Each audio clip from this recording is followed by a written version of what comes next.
Hey guys, what's going on? So this is a follow-up video to the one I just had. Some of the minor modifications I made to the Mini Peak XL or add-ons to make it a little bit more user-friendly.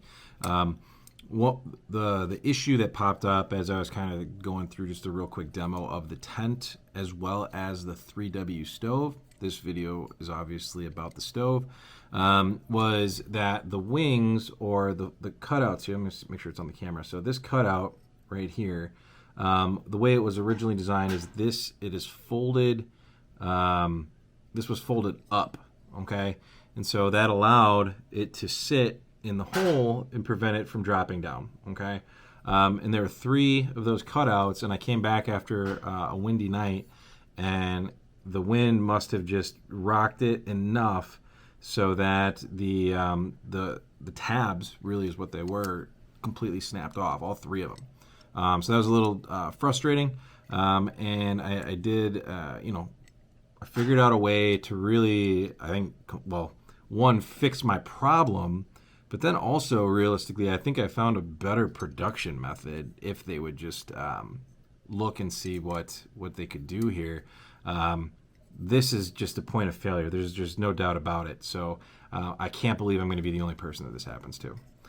So yeah, let's just take a look at what I did, and if it comes down to it, it might help you out as well. So otherwise, it's just a quick little look at what someone who admittedly is not a fabricator, I am not a metal worker, I did not have the tools I needed to do this. So you're going to see a lot of hillbilly deluxe going on here with this job here. So let's take a look. All right, so here's the top panel of the stove. As you know, or if you have this stove, there are 3 screws that go here. Those tabs that went on like this came out to the side. Let's line one up for you here.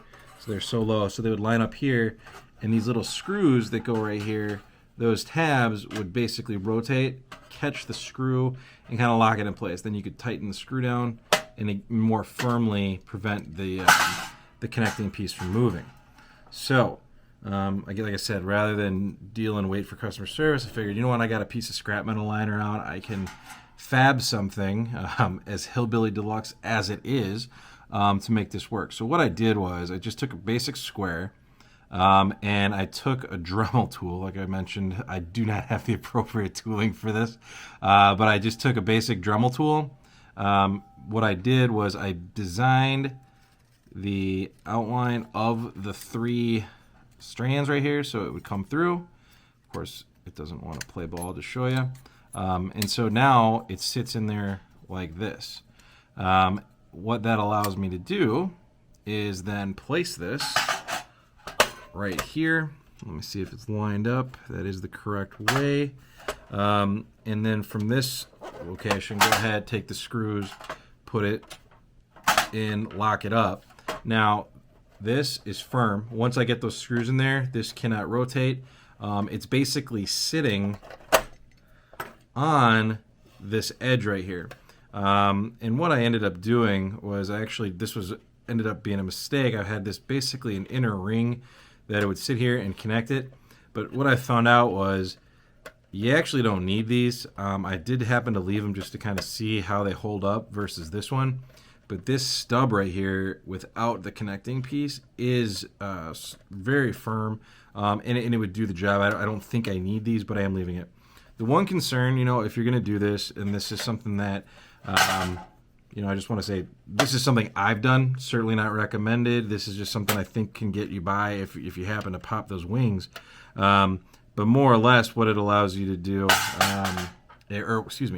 what you can possibly run into, and I've been thinking about this, is with the exhaust going out, this does take a little bit, it plugs up the hole a little bit to the point where it's just restrictive a little bit. I don't think it's going to be a huge issue at all, especially with just like a wood stove going up. I don't think it is. If I notice something's wrong or it's getting a little more red than usual in this area, what I could do is just basically cut these off and then just leave these stubs sticking out. But what I found was I just think it's a little bit more secure, and it's a real cheap. I mean, it took me about an hour to cut it, like I said, with just a Dremel tool around the edges here. Then get the file in there, clean it up, and then just do that until I had a snug fit. So I guess I'll just finish it up here.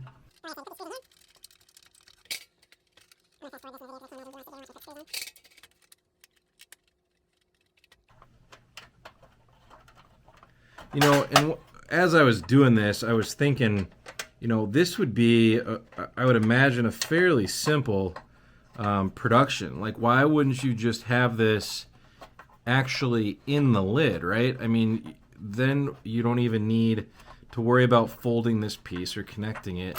You put the cutouts here, you have a piece, or this, basically this design laser cut into the top here, and then you really just put your stovepipe in and it locks in, right? So I think it would be a relatively inexpensive modification, and you're good to go. And as you can see, you know, I kind of got it in there, and now it's not going anywhere. I'm trying to twist it pretty good here, and it's not going anywhere. It's firm. I also ended up getting different screws here for these. The ones that they provided are really short. Just not a fan of that. I was also thinking about possibly getting maybe another little circular tube or something, or an outer sleeve. And I'm thinking if I can get that and kind of do the same type of cutouts where it go over these screws, what I could do then is drop the pipe in between that outer sleeve I'm just discussing. So the pipe itself would go in here, and when you tighten these screws, it would basically pinch it in tight. So then you wouldn't have to worry about anything. Again, just thinking about it. So anyways, I hope that was worth your time. You know, maybe it's an idea if it happens to you. I can't imagine I'm going to be the only person that this is going to happen to, especially just with the way that those are designed. So hopefully it'll help you out. You guys have a good one. Bye.